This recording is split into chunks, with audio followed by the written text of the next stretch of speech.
బాలకృష్ణ గారి సినిమా జయసింహ అనే ఒక సినిమా వచ్చింది. అవును సార్. ఆ సినిమా షూటింగ్ జరిగినప్పుడు కుంభకోణంలో జరిగిందండి. అక్కడ బ్రహ్మాండమైన దేవాలయాలు ఉన్నాయి, చాలా ఫేమస్ కదా, చాలా ఫేమస్ దేవాలయాలు. అక్కడ మేమందరం ఒక కాటేజెస్ ఉన్న ఒక హోటల్లో దిగాం. మేము నా కాటేజీ పక్కన బాలకృష్ణ గారి కాటేజీ, ఎదురుగుండా బ్రహ్మానందం గారి కాలేజీ. రోజు ప్రొద్దున్నే వాకింగ్ చేయడం కోసం నేను 5ంటికి లేచేవాడిని. లేచి వాకింగ్ చేద్దామని ఇట్లా హోటల్లో బయటకు వచ్చేటప్పటికి ఆల్రెడీ బాలకృష్ణ గారు వాకింగు తర్వాత జిమ్ము అవన్నీ కూడా పూర్తి చేసుకొని లోపలికి వెళ్తా కనపడుతూ ఉంటాను. నా వాకింగ్ అయిన తర్వాత మళ్ళీ ఇట్లా అయిన తర్వాత చూస్తే దేవుడి దగ్గర కూర్చొని పూజ చేస్తూ ఉండేవాడు. మీకంటే ముందు ఉండేవాడు? నాకంటే ముందు, చాలా ముందు. అంటే ఎన్టీ రామారావు నుంచి ప్రేరణ పొంది ఉంటారు? అయ్యి ఉండొచ్చు. అసలు ఎంత సిస్టమేటిక్గా చేస్తారంటే, రేపు పొద్దున్న ఏదో 7 గంటలకు వెళ్తే మంచిది కాదు అని అనుకుంటే 4కో 3కో నిద్రలేచేసి అన్నీ చేసేసి ఆ 7 లోపల 6కి 6:30కో బయలుదేరి వెళ్ళిపోతాడు. అంత క్రమశిక్షణ అంటే బహుశా ఎన్టీ రామారావు అదే చేసేవారు, ఆయనే ప్రేరణ. అంటే ఆయనకి ఈ తిథులు, నక్షత్రాలు, మంచులు, చెడులు, ఏ రోజు ఎటు వెళ్ళాలి, ఏ రోజు ఎటు పక్క వెళ్ళకూడదు, ఇవన్నీ కూడా తెలుసు బాగా. అవన్నీ ఆచరిస్తాడు ఆయన. అలా చేసేవారు. ఆయన చూసి నేను కూడా కొంత ప్రేరణ పొందాను. నేను కూడా సిస్టమేటిక్గానే చేస్తాను, పూజ చేయకుండా బయటకు వెళ్ళను. తెల్లవారుదాం ఢిల్లీ వెళ్ళాలన్నా కూడా 3కి నిద్రలేచేసి స్నానం చేసి పూజ చేసేసుకొని అప్పుడే బయలుదేరి వెళ్తాను. అవును, మీరు ఎంపీగా ఉన్నప్పుడు 5 ఏళ్ళు? ఎంపీగా ఉన్న 5 ఏళ్ళు. కానీ ఎప్పుడు కూడా ఏ పని మీద వెళ్ళినా కూడా పూజ చేసుకోకుండా మాత్రం ఎక్కడికి ఏ పనికి వెళ్ళను. అది ఒక నిత్యకృత్యం అనమాట. ఎదురుగుండా కాటేజీలో బ్రహ్మానందం గారు ఉన్నారు. ఆయనకి దేవుడు భక్తి అది ఉంది. ఒక రోజున వచ్చాడు, నేను పూజ చేయటం, అక్కడ కూర్చుని నాతో కూర్చుందామని నేను లోపల పైకి చదివి వేస్తూ ఉంటాను పూజ. మామూలుగా మనసులో చేసే పూజ కాకుండా దానికి కూడా ఒక కారణం ఉంది. అంటే నా వాయిస్ బిగినింగ్ డేస్లో కొంచెం పీలగా ఉండేది.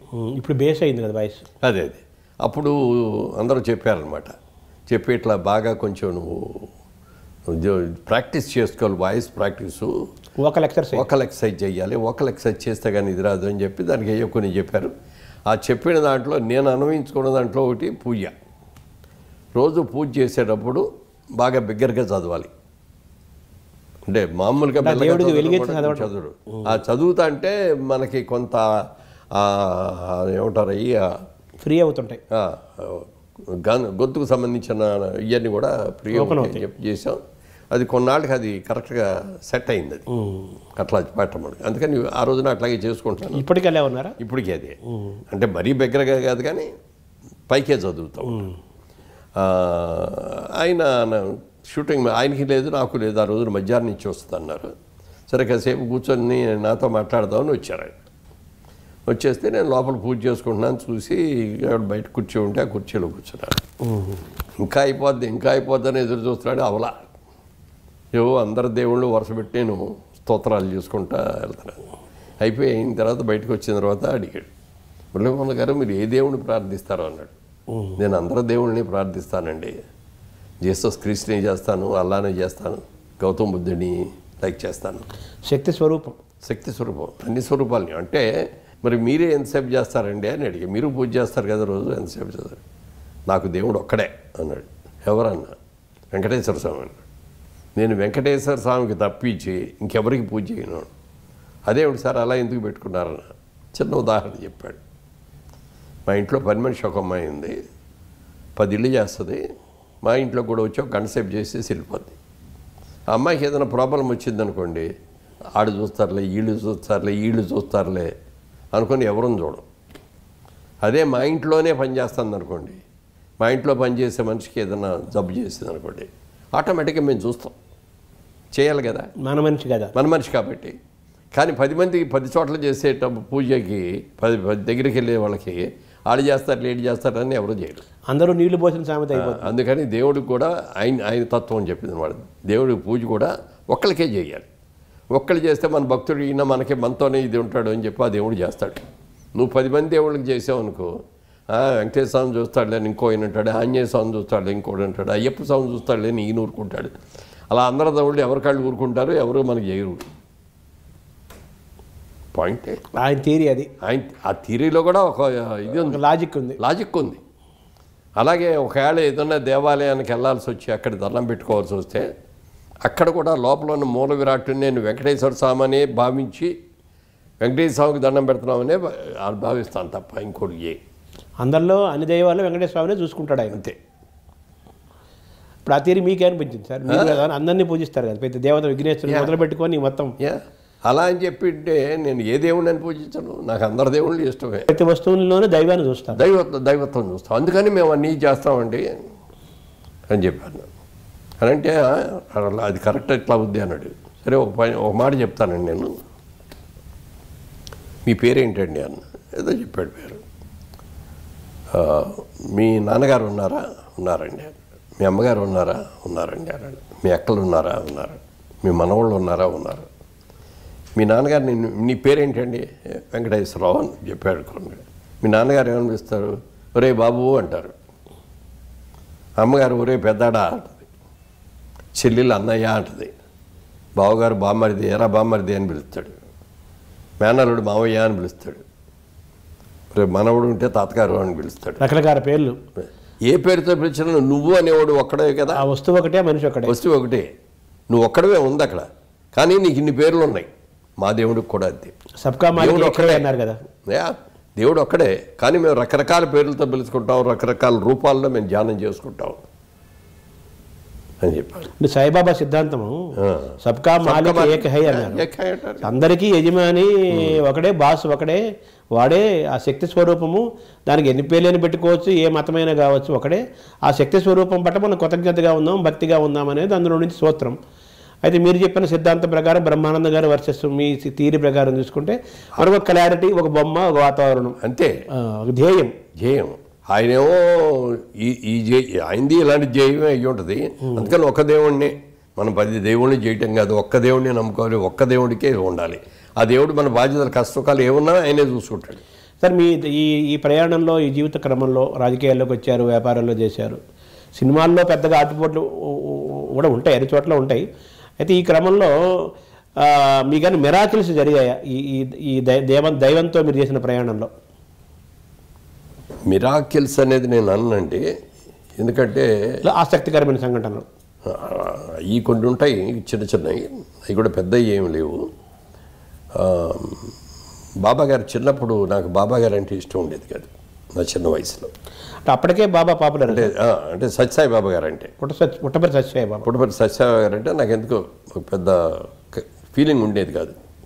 పైగా ఆయన సిల్క్ బట్టలు, లేకపోతే మంచి ఉయ్యాల్లో, బంగారు ఉయ్యాల్లో, ఒకటాలు ఇవన్నీ చూస్తే నాకు ఎందుకో నచ్చేది కాదు. తర్వాత అదే ఎన్టీ రామారావు ఒకసారి ఓ సినిమాలో, ఇది ఆయన సినిమాలోనే సత్యనారాయణ గారు చేశాడు.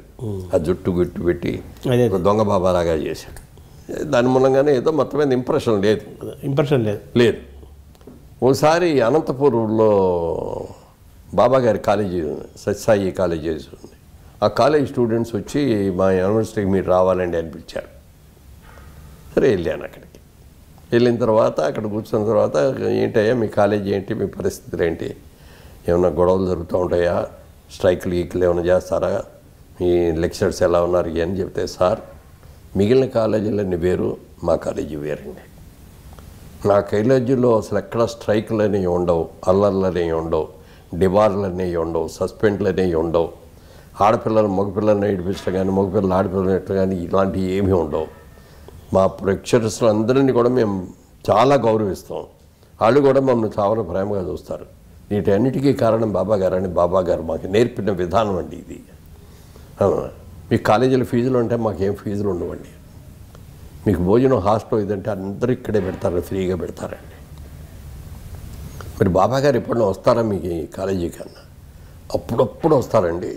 వచ్చినప్పుడు కూడా చాలా నిశ్శబ్దంగా వచ్చి క్లాస్ రూమ్ జరుగుతా అంటే అట్లా బయట నుంచి టెస్ట్ ఒకటి అలా తొంగి చూస్తారండి. ఆయన ఎవరన్నా ఇటు దండం పెడితే అంటారు, డిస్టర్బ్ అవ్వదు, క్లాస్ ఇది అవ్వకూడదు, అలా చూసేసి అట్లా వెళ్ళిపోయి వెళ్తారు. తర్వాత అంతా అయిన తర్వాత మేమందరం వెళ్ళి కలిసినప్పుడు మమ్మల్ని పలకరిస్తారు. ఆయన మీ భోజనాలు ఎలా ఉన్నాయి, భోజనాలు బాగానే ఉంటాయా, మీ లెక్చరర్స్ అందరూ బాగానే చేస్తారా, ఇవన్నీ అడుగుతారు. ఆ మెస్లోకి వెళ్ళి ఆ వంట వాళ్ళందరినీ కూడా ఏమైనా సమస్యలు ఏమైనా ఉన్నాయా, మీకు అన్ని వస్తువులు కావాల్సినవి కూడా సార్ అన్ని ఖచ్చితంగా ఇస్తున్నారా, ఇవన్నీ అన్నీ అడిగేసి వెళ్ళిపోతారండి అన్నాడు. అబ్బా నిజంగా ఇది చాలా గొప్ప విషయం కదా అనుకున్నాను. తర్వాత ఆయన ప్రతి సంవత్సరం కూడా ఒక్కొక్క జిల్లాని అడాప్ట్ చేసుకొని దత్తత తీసుకొని దానికి తాగునీటి సౌకర్యం ఫ్రీగా మొత్తం ప్రతి గ్రామానికి చేసేయడం. చాలా కరువు జిల్లా కదా అనంతపురం. కరువు జిల్లాలు కొత్త రాయలసీమనే కాదు, రాయలసీమలో చేశారు, సర్కార్ ఆంధ్రప్రదేశ్లో చేశారు, తెలంగాణలో చేశారు. తీసుకుంటారు. అది దత్తత చేసుకొని ఫ్రీగా వాటర్ ఇస్తున్నారు.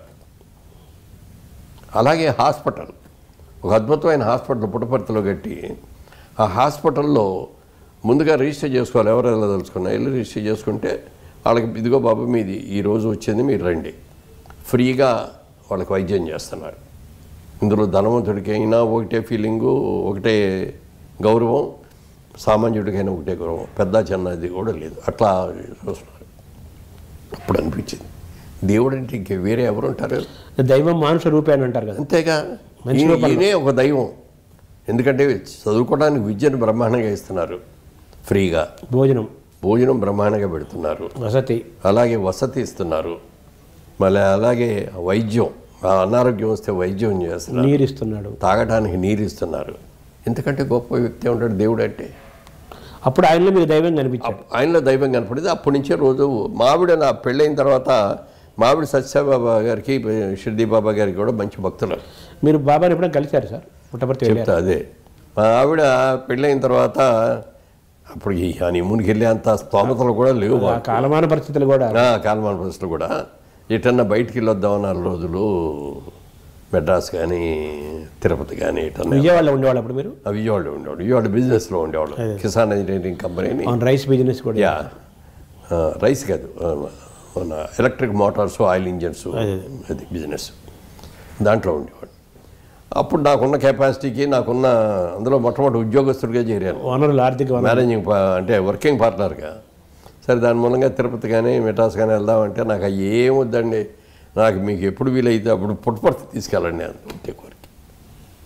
వెళ్దాంలే అన్నాం. కానీ ఆ బిజీలో నేను అన్ని రోజులే వెళ్ళా. తర్వాత సినిమా కోసం అయ్యి మెడ్రాస్ వచ్చాం. మెడ్రాస్లో వచ్చిన తర్వాత బాగా బిజీ ఆ రోజుల్లో. ఎక్కడెక్కడో అవుట్డోర్కి వెళ్ళిపోవడం, రావడం, చేయటం. ఎప్పుడైనా మధ్యలో ఆవిడ గుర్తు చేసినా కూడా చూద్దాంలే, టైం పర్మిట్ చేయట్లా. ఇన్నిసార్లు అడుగుతాను, మనం చూపించలేకపోతున్నామే అని అనుకొని ఒక రోజు అంజలీదేవి గారిని అడిగా. ఆవిడ పరమ భక్తులారు గారు. ఆ పైగా ఆవిడ ఇంటి పక్కన పెద్ద సైట్ అది ఇచ్చి బాబా గారి ఇది కూడా కట్టారు అక్కడ. అప్పుడు ఆవిడని అడిగా, అమ్మా అంజమ్మ, మా ఆవిడకి బాబా గారు అంటే చాలా ఇష్టం, మా పెళ్ళి అయిన దగ్గర నుంచి కూడా అడుగుతుంది.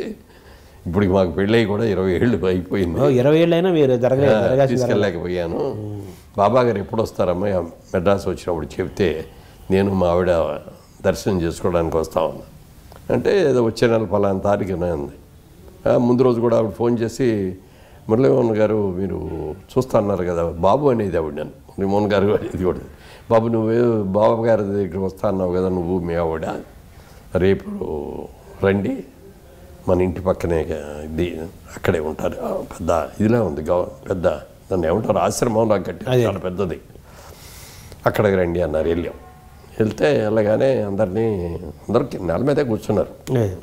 ఎండలో లేదు, నీడ లేదు, ఏం లేదు, అందరూ ఒకటే ప్లేస్, ఒకే ఇది లైన్లుగా కూర్చున్నారు సిస్టమేటిక్గా. ఎవరు నోట్లోంచి మాట బయటికి రాట్లా, ఎవరు అట్లా ధ్యానం చేసుకుంటూ కూర్చున్నారు. లోపల బాబా గారు వచ్చారు. అట్లా అంటున్నారు, ఎవరికైనా నచ్చిన వాళ్ళకు ఉంటే ఇట్లా అని విభూతిస్తున్నారు. అలా నడుచుకుంటూ వచ్చారు మా దగ్గర కూడా. రాగానే అలాగే చూస్తున్నాం. ఊరినే ఒకసారి అలా చూశారు అని వెళ్ళిపోయారు. ఇంటికి వెళ్ళాక మా ఆవిడని అడిగాను, తృప్తిగా ఉందాను. తృప్తిగానే ఉంది కానీ ఎక్కువసేపు చూడలేకపోయాను. ఆవిడకి విపరీతమైన ఇది అనుకున్న తర్వాత ఇక్కడికి మెడ్రాస్ షిఫ్ట్ నుంచి హైదరాబాద్ షిఫ్ట్ అయిపోయాం. షిఫ్ట్ అయిన తర్వాత ఒక రోజున అంజలీదేవి గారు ఫోన్ చేశారు. నాన్న ఎక్కడున్నావు? అమ్మ హైదరాబాద్లోనే ఉన్నాను. అదే బాబా గారు నాకు సీరియల్ తీయటానికి అనుమతి ఇచ్చారు. నాకు పర్తి బాబా, షిర్డీ బాబా అని చెప్పి పేరుతో మేము తీస్తున్నాం. అది దాంట్లో ఒక క్యారెక్టర్ నువ్వు కూడా చేస్తే బాగుంటుంది అనుకొని ఫోన్ చేశాను అంది. అమ్మ ఇంతకంటే గొప్ప ఆనందం ఇంకా ఏముంది, తప్పకుండానమ్మా అన్న. నీ ఏ క్యారెక్టర్ అమ్మా అంటే బాబా గారి అన్న వేషం. బాబాగారి అన్న వేషం అండి, చాలా మంచి వేషం. అంటే అన్న తమ్ముణ్ణి బాగా ఇది చేయడం కోసం బాగా కోపడి తిట్టి. కరణం సుబ్బమ్మ గారు ఒక ఆవిడ అన్నగారు ఆయన బాబాని బాగా నడిపించిన వ్యక్తులు అని అంటేను తప్పకుండానండి అన్న. అంటే షూటింగు పుట్టపర్తిలోనే బాబా. అలాగేనమ్మా, కానీ ఒక కండిషన్ అయితే మీరు డబ్బులు నాకు ₹1 కూడా మీరు ఇవ్వకూడదు. బాబా గారికి భక్తిగా నేను చేసుకున్న దానిలాగా నేను ఫీల్ అవుతాను. నాకు ఏం ₹1 వద్దు. హైదరాబాద్ నుంచి అనంతపురం కూడా నా కారులో నేను వస్తాను, నా పెట్రోల్ నేను కొట్టించుకుంటాను. అక్కడ నా భోజనం తింటాను ఎక్కడనంటే అది ఏం అక్కర్లేదు, లోపలే స్వామివారి కాటేజీలు ఉన్నాయి, అక్కడ మనకి ఇస్తారు. భోజనం కూడా అక్కడే కంప్లీట్గా భోజనాలు అక్కడే పెడతారు. వెళ్ళాము, మొదటి రోజు వెళ్ళాము. రాఘవేంద్రరావు గారు వాళ్ళు కూడా వచ్చారు, జీవన్ గారు, సుశీల గారు అందరూ వచ్చారు, చాలామంది వచ్చారు ఆర్టిస్టులు. అందరం కలిసి వెళ్ళాము. గుమ్మడి గారు తాతగారి వేషం, అంజలీదేవి గారేమో బాబా గారి తల్లి వేషం, ఇంకా అయ్యో అట్లా ఉన్నాయి. నేను అన్నగారి వేషం. మొదటి రోజు పూజ అన్నారు, పూజ దగ్గరికి వెళ్ళాము అందరం కూడా. బాబాగారు వస్తున్నారు. ముందు ఆయన ఆ ఏనుగు ఆయన ఏదో అంటారు, పేరేదో మర్చిపోయిందని పేరు బాబాగారు ఏనుగు వస్తుంది అది ముందు వస్తాను, దాని పక్క నేను వస్తున్నారు. చక్కగా అక్కడికి వచ్చారు, మంచి కాషాయ బట్టల్లో ప్రశాంతంగా వచ్చారు. అందరూ నమస్కారం పెట్టాం, కూర్చోండి అన్నారు. ఆ కార్యక్రమం, ఆ క్లాప్ అన్నీ జరిగినాయి. ఇవన్నీ జరిగిన తర్వాత మమ్మల్ని అందరినీ పిలిచాడు. దగ్గరికి వెళ్ళిన తర్వాత అక్కడ కూడా భక్తులు అందరూ ఇట్లా వరుసలో కూర్చొని ఉన్నారు చాలామంది. అట్లా తీసుకొని వాళ్ళ మధ్యలోకి తీసుకెళ్ళారు మమ్మల్ని కూడా. మేము కూడా ఆయనతో కలిసి నడిచాము. ఇదిగో ఈయన మా తాతగారు గుమ్మడి గారిని చూపించారు, మా నాన్నగారు కాంతారావు గారిని చూపించారు, మా అమ్మగారు అంజలీదేవి గారిని చూపించారు, ఇదిగో ఈయన మా అన్నయ్య గారు మురళీమోహన్ గారు అని చూపించారు. అది చూపించగానే అసలు ఏటో ఆయన మన అన్నగా భావిస్తున్నాం ఒకటి. తర్వాత ఆయనతో పాటు కలిసి నడవటం చూస్తేనే చాలు అనుకున్నాం. మాకు ఆయనతో కలిసి నడవటం, ఆయన మా గురించి ఇన్ని చెప్పటం ప్రజలు భక్తులకి అందరికీ చాలా